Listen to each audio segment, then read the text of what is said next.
kasirul khutbah. Nabi mengatakan akan datang satu masa kepada umatku di mana pada masa itu qalilul ulama, ulamanya makin sedikit, kasirul khutbah, yang banyak tukang pidato. Kalau ulama makin sedikit tapi tukang pidato mah makin banyak. Betul apa betul? Nah, kira-kira ulama sama tukang pidato sama apa beda? Ya beda. Kalau ulama itu cirinya ada 3. Ada berapa ibu? Ada 3 ya. Yang pertama anu otakna pinuh ku ilmu agama. Sekalipun dia profesor doktor, paham dengan ilmu-ilmu non agama, bukan ulama. Yang kedua, ulama itu anu hatena pinuh ku keimanan jeung keyakinan ka Allah.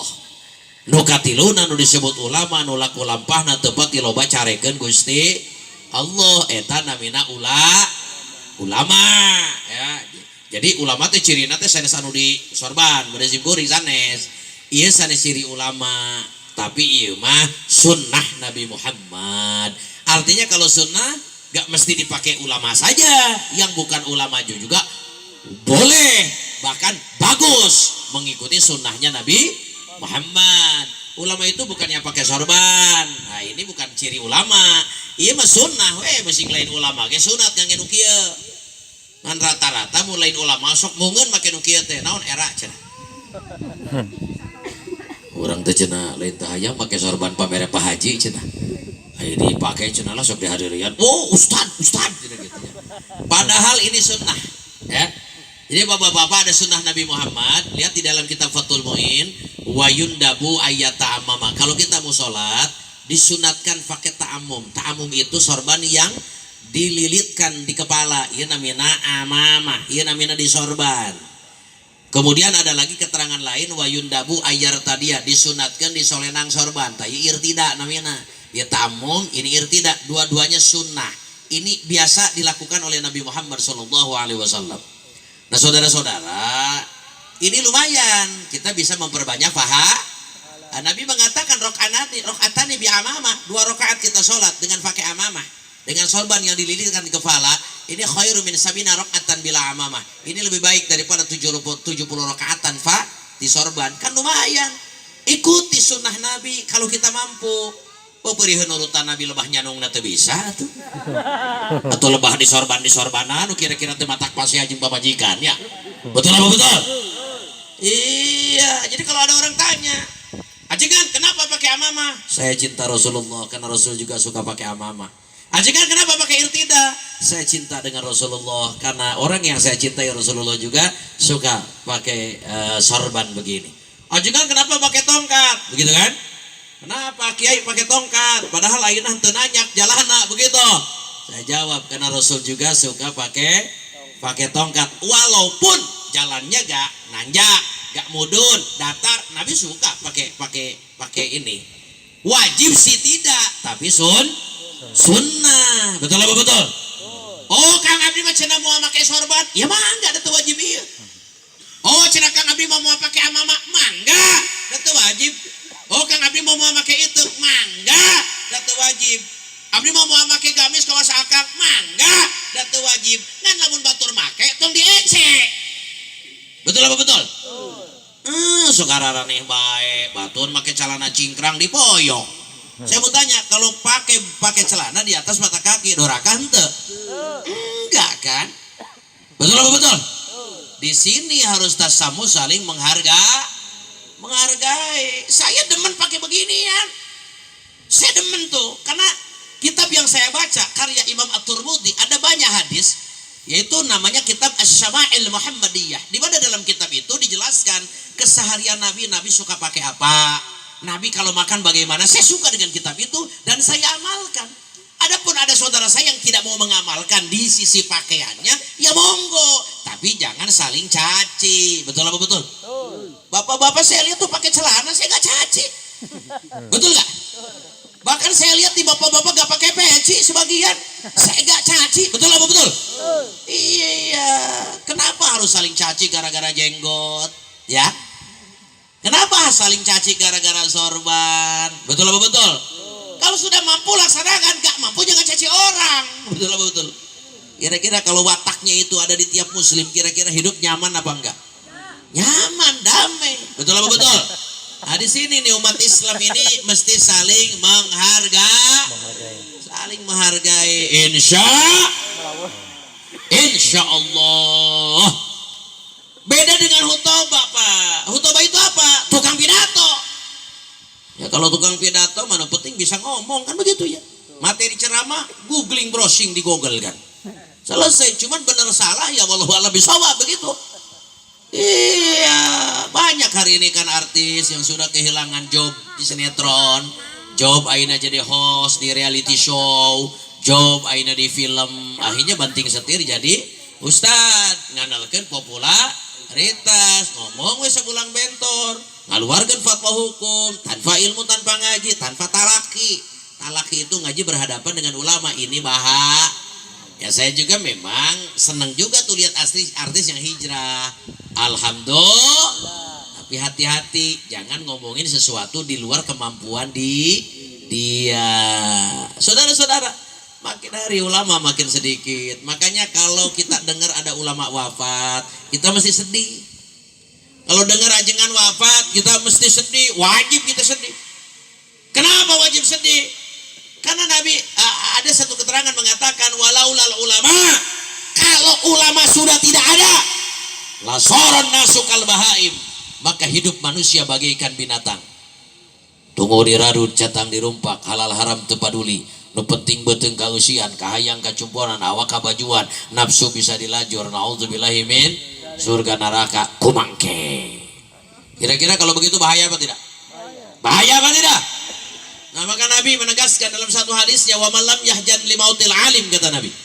Barang siapa yang tidak merasa sedih limautil alim, karena ada ulama ajengan ustadz yang wafat, apa kata Nabi? Bahwa munafik, maka orang itu adalah munafik. Bahkan qala salah sama rat, Nabi sampaikan kalimat munafiknya 3 kali. Munafik, munafik, munafik. Nauzubillahi min dzalik. Maka sekali lagi bapak-bapak, ibu-ibu, karena kita gak pernah ketemu langsung dengan Nabi Muhammad, maka rajinlah duduk bareng dengan para dengan para agar kita bisa paham. Kenapa? Laulahum, tanpa para ulama, mana arifus syahadatin, maka kita tidak akan pernah bisa mengenal syahadatain. Laulahum, tanpa adanya para ulama, manufarrik bainal haq wal batil, kita gak akan bisa bedakan mana hak mana batil. Laulahum, kalau seandainya ulama tidak ada, gak pernah kita ketemu dengan ulama, manufarrik baina syirki wa tauhid, kita gak akan bisa membedakan mana syirik mana tauhid. Laulahum, kalau kita tidak pernah ketemu dengan para ulama, manufarrik bainal halal wal haram, kita gak akan pernah bisa bedakan mana halal mana haram. Laulahum, tanpa kehadiran ulama, mana arifus sholat, kita gak akan pernah bisa mengenal sholat. Mana arifus sum, kita akan gak pernah mengenal saum. Wa jami'a ibadatil akhar, dan ibadah-ibadah yang lain. Betul apa betul? Sekali lagi saya mau tanya, jasa ulama besar apa tidak? Besar apa tidak? Makanya Nabi mengatakan al ulama warasatul anbiya. Ulama itu ahli warisnya para nabi, Pak. Kalau ulama ahli warisnya Nabi, berarti ulama dapat warisan dong dari Nabi. Ya iya dong. Tapi warisan yang diterima oleh ulama dari Nabi bukan sawah, bukan kebun, bukan kebo, bukan mek, bukan rumah, bukan duit, bukan kendaraan. Wal anbiya lam yurisu dinaron wala dirhaman. Para nabi tidak pernah mewariskan duit emas maupun duit perak. Innama warasu, sesungguhnya para nabi telah mewariskan kepada para ulama al-ilma, ilmu.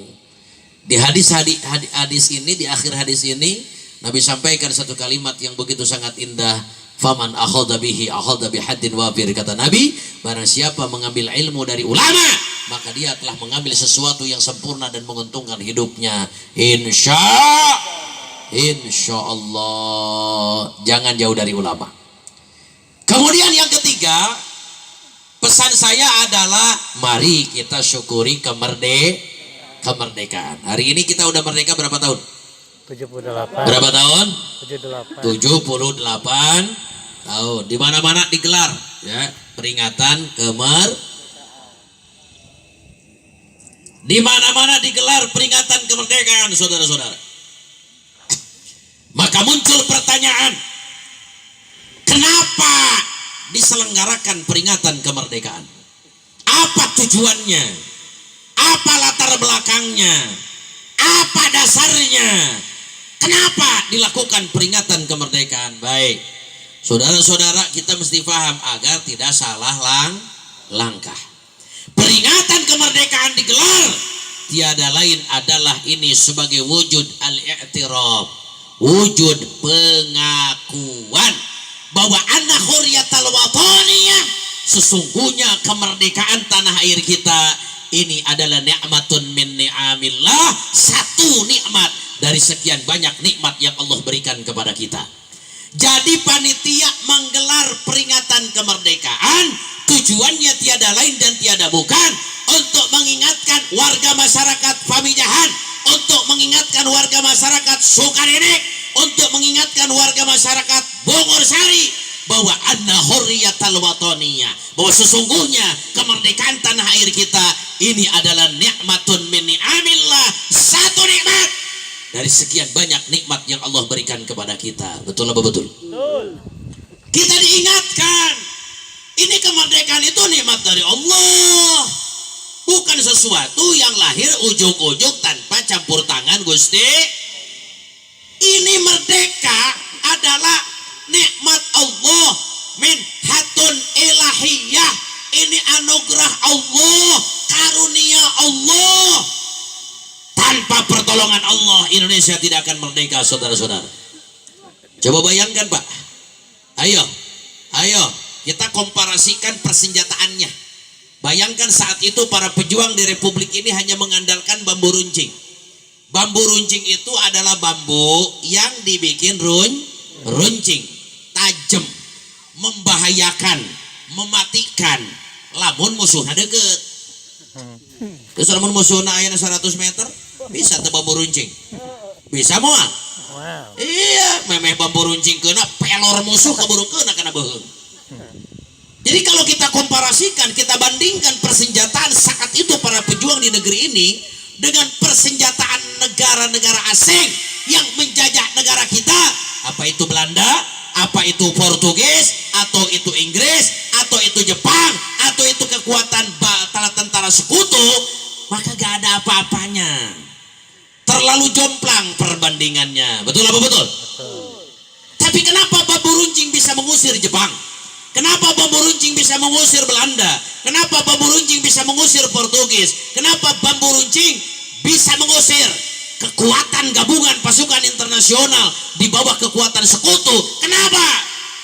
Tiada lain karena pertolongan Allah Subhanahu. Makanya para founding father akui, ibu tera founding lain agar atau puding ya mah. Para founding father kita, para pendiri bangsa mengakui ketika menyusun apa itu pembukaan UUD 45, preambul Undang-Undang Dasar 1945, ada kalimat sakral yang merupakan kalimat pengakuan para pendiri bangsa. Apa kalimatnya? Atas berkat rahmat Allah yang Maha Kuasa dan didorong oleh keinginan luhur. Ini kalimat sakral, gentle, jantan para pendiri bangsa mengakui bahwa ini merdeka atas berkat rahmat Allah. Jadi peringatan kemerdekaan ini adalah untuk mengingatkan bangsa Indonesia bahwa al-hurriyah al-wataniyah, bahwa kemerdekaan tanah air kita adalah nikmatun min ni'amillah, ada satu nikmat dari sekian banyak kenikmatan dari Allah. Makanya karena ini kenikmatan merdeka ini dikasih Allah, maka kita harus bersyukur atas nikmat itu. Caranya bagaimana? Jangan gunakan hidup kita di alam merdeka dengan melakukan sesuatu yang bikin Allah murka. Jangan melakukan sesuatu yang membuat Allah murka. Karena apa? Karena khawatir ini nikmat Allah cabut lagi. Nauzubillahimin. Baik. Yang kedua, kenapa peringatan kemerdekaan digelar di mana-mana? Jawaban yang kedua adalah peringatan kemerdekaan digelar di mana-mana Tujuannya tiada lain dan tiada bukan zikru akabiris sabiqin, mengenang para pahlawan bangsa yang telah gugur di medan perang, bertempur berdarah-darah sampai meregang nyawa demi anak cucunya hidup di alam kemerdekaan, padahal mereka sendiri tidak pernah bisa merasakan bagaimana enaknya, nikmatnya, nyamannya hidup di alam merdeka karena keburu gugur di medan perang saat proses perjuangan mengusir para penjajah. Jadi saudara-saudara, peringatan kemerdekaan ini digelar ini untuk mengenang para pendiri bangsa. Benar bahwa ini negara merdeka atas pertolongan Allah, betul. Tapi cara Allah memberikan pertolongan adalah dengan cara menggerakkan orang-orang tua kita, menggerakkan para pejuang-pejuang bangsa untuk bergerak mengobarkan perlawanan kepada para penjajah. Betul apa betul? Maka saudara-saudara sekalian, saya mau sampaikan, mudah-mudahan para pahlawan yang gugur dalam proses merebut kemerdekaan agar anak cucunya hidup merdeka, nyaman, enak di alam merdeka, tapi mereka sendiri tidak bisa merasakan bagaimana enaknya hidup di merdeka karena memang keburu wafat. Kita doain mudah-mudahan menjadi ahli surganya Allah. Amin. Amin. Ya Allah ya Rabbal. Dan perlu saya sampaikan bahwa di antara para pahlawan yang punya jasa besar mengantarkan negeri ini ke gerbang kemerdekaan adalah para ulama, para kiai, para ajengan dan para santri. Saya sampaikan itu, ya.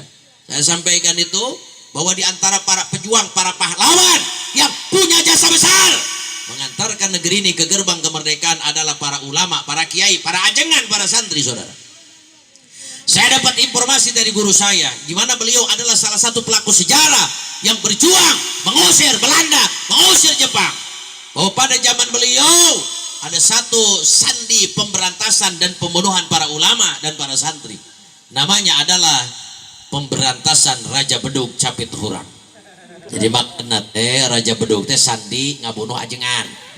Lamun Capit Hurang eta sandi ngabunuh santri. Jadi lamun aya kalimat Raja Bedug bunuh kiai, Capit Hurang bunuh santri. Kenapa sampai muncul sandi pembantaian ulama dengan santri dengan kalimat sandi Raja Bedug Capit Hurang?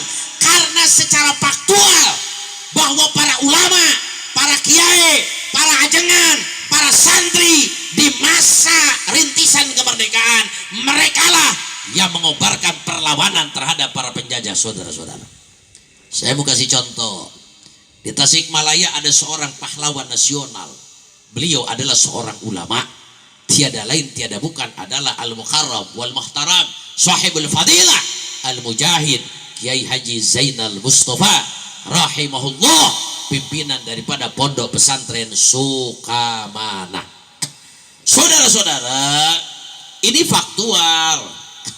Kiai Haji Zainal Mustafa, beliau adalah guru daripada guru-guru saya. Saudara-saudara, saat itu Indonesia dijajah Belanda. Kiai Haji Zainal Mustafa tidak terima bahwa negeri ini dijajah oleh Belanda, saudara. Kenapa? Karena Belanda merampok harta kekayaan daripada bangsa kita. Karena Belanda melakukan penindasan secara sewenang-wenang. Karena Belanda melakukan pemerkosaan terhadap kaum perempuan yang ada di Indonesia. Karena Belanda bahkan melakukan gerakan-gerakan yang mengacaukan daripada ajaran agama. Saya mau sampaikan, saudara, misi penjajah dari Eropa, misi penjajah datang ke Nusantara membawa 3 misi daripada perjuangan mereka.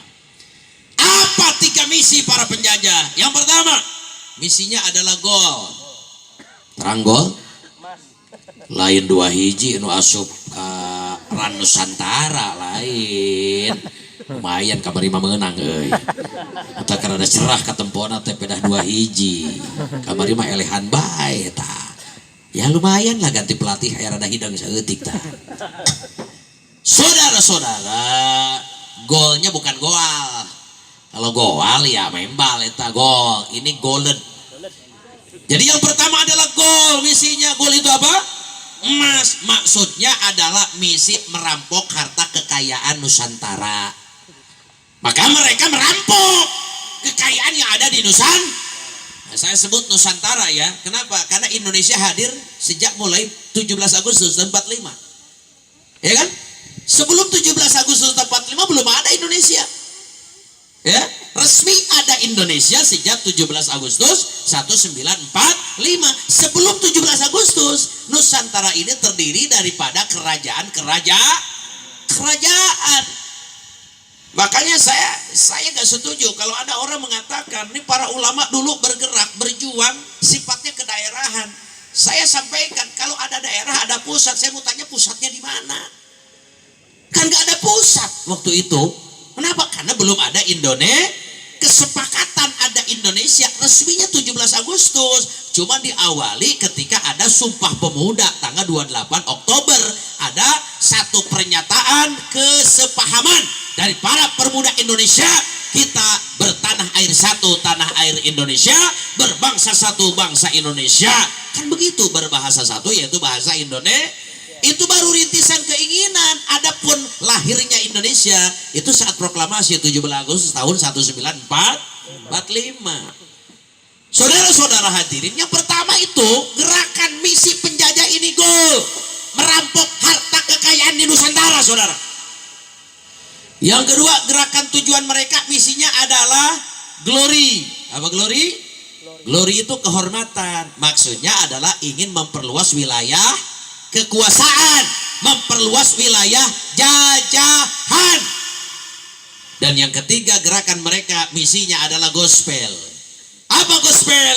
Gospel itu adalah menebarkan ajaran agama mereka. Maka begitu Belanda dikalahkan oleh pasukan Jepang dengan terjadinya pemboman besar-besaran di Pearl Harbor, pangkalan daripada Angkatan Laut Amerika Serikat, akhirnya Belanda angkat kaki dari Indonesia. Jepang datang ke Indonesia mengambil alih kekuasaan. Saudara-saudara, Kiai Haji Zainal Mustafa saat itu zaman Belanda di penjara Ciamis. Jika nanti di penjara dikelola ku Pacepi jika nanti. Saudara-saudara, dulu Kiai Haji Zainal Mustafa di penjara Ciamis. Begitu datang Jepang, Belanda angkat kaki, akhirnya Kiai Haji Zainal Mustafa dibebaskan dari penjara Ciamis. Begitu dibebaskan dari penjara, nah ternyata Kiai Haji Zainal Mustafa tetap lawan itu Jepang. Kenapa? Karena Jepang melakukan gerakan yang justru lebih sadis dari Belanda. Bukan cuma merampok kekayaan, bukan cuma memperkosa perempuan-perempuan Muslim Indonesia, bukan cuma mereka memperluas wilayah jajahan, wilayah kekuasaan, tapi mereka mengacak-ngacak akidah, saudara. Di Sukamana, tentara-tentara Kebo dan tentara Heho di bawah pengawasan Kampetai daripada pasukan Dainippon Jepang, mereka melakukan seikerei kepada masyarakat. Uninga seikerei, hari seikerei teki. Saya pernah tanya tuh sama nenek saya. Kebetulan nenek saya itu dulu itu adalah lulusan sekolah SR. Terang SR? Sekolah rakyat. Lah? Sekolah rakyat. Bukan, SR itu bukan singkatan sekolah rakyat, sekolah ripuh. Sekolahan teu pake teu pake sepatu, teu seragam, paling iurana make suluhnya. Buku nage make naon tah? Make sabak, nulisna nganggo naon? Gerip, eta teh dua benda nu abdi ge can empok. Bejana be nya. Saudara-saudara, ini kata nenek saya, itu waktu di SR, begitu pagi-pagi datang tentara Heho, Kebodan, datang tentara-tentara di bawah pengawasan Keifatei, Dainippon Jepang. Apa yang mereka lakukan?